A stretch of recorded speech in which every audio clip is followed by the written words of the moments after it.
হিংসা হয়, অনুভূতি জাগে যে ঈমানওয়ালারা কিভাবে কাঁধে কাঁধ মিলিয়ে নামাজ পড়ে, সারা পৃথিবীতে তার কোনো বিকল্প নেই। পৃথিবীর মানুষ ঈর্ষা করে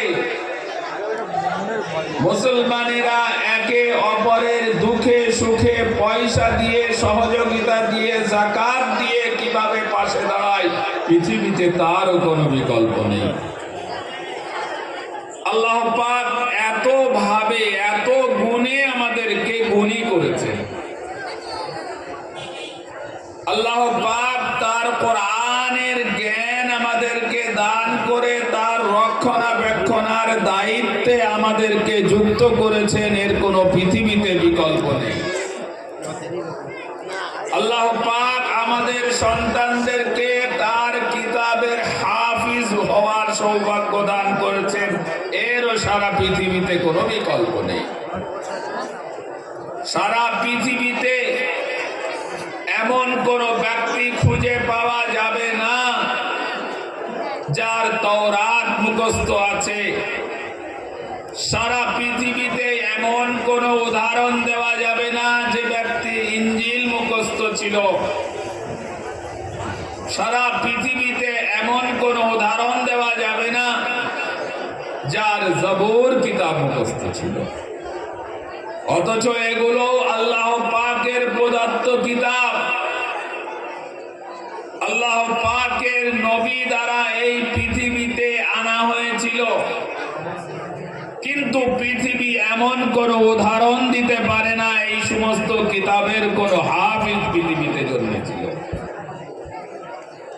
আল্লাহ পাকের কুদরত, আল্লাহ পাকের ইচ্ছা, এই উম্মতিকে আল্লাহ পাক এই সৌভাগ্য দান করেছেন যে একটা সিনাই আল্লাহ পাকের 30 পারা কোরআন পরিপূর্ণ অক্ষরে অক্ষরে জবর জের পেশে আল্লাহ পাক মাহফুজ করে দেন। পৃথিবীতে এর কোনো বিকল্প নেই। আমরা আমাদের গুণগত বৈশিষ্ট্য সম্পর্কে অনেক সময় ওয়াকিবহাল থাকি না, আমাদের স্মরণে থাকে না। তাই অনেক সময় আমরা হীনমন্যতায় ভুগি। আমি আপনাদেরকে হীনমন্যতায় ভুগতে দেব না। আপনারা এই পৃথিবীর সব থেকে মূল্যবান সম্পদ, প্রত্যেকটা ঈমানওয়ালা যতদিন এই জমিনের উপরে দাঁড়িয়ে আছে কিয়ামত হবে না, হবে না। আল্লাহর নবীর ঘোষণা, যতদিন এই জমিনে কোন একজন ব্যক্তি আল্লাহ বলনেওয়ালা থাকবে, আল্লাহ পাক কিয়ামত আসতে দেবেন না। কিয়ামতের এই পৃথিবীর শান্তি শৃঙ্খলা, এই পৃথিবীবাসীর নিরাপত্তা এবং উন্নয়ন নির্ভর করছে আপনার আমার দায়িত্ববোধের উপরে। জনাবে নবী করিম সাল্লাল্লাহু আলাইহি ওয়াসাল্লামের স্পষ্ট ঘোষণা, কুল্লুকুম রাইন ওয়া কুল্লুকুম মাসউলুন আন রাইয়াতি। শুনে নাও আমার উম্মতির প্রত্যেকটা ব্যক্তি, কান খুলে শুনে নাও। আমি নবী মুহাম্মদ তোমাদেরকে সবক দিয়ে যাচ্ছি।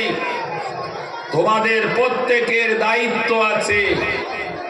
তোমাদের প্রত্যেকের দায়িত্ব সম্পর্কে সচেতন থাকতে হবে। তোমাদের প্রত্যেকের দায়িত্বের কৈফিয়ত আল্লাহ পাক নেবেন। কি দায়িত্ব?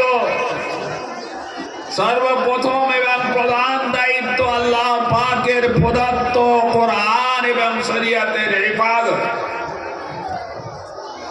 তার সংরক্ষণের দায়িত্ব পালন করা। শেষ নবীর মাধ্যমে এই পৃথিবীতে যে জ্ঞানের অবতরণ হয়েছে, শেষ নবীজির মাধ্যমে এই পৃথিবীতে যে জ্ঞানের অবতরণ হয়েছে, মাছ যেমন পানি ছাড়া বাঁচতে পারে না, তৃপ্তি বোধ করতে পারে না, বেশিক্ষণ বেঁচে থাকতে পারে না। এই পৃথিবীতে যদি কোরআন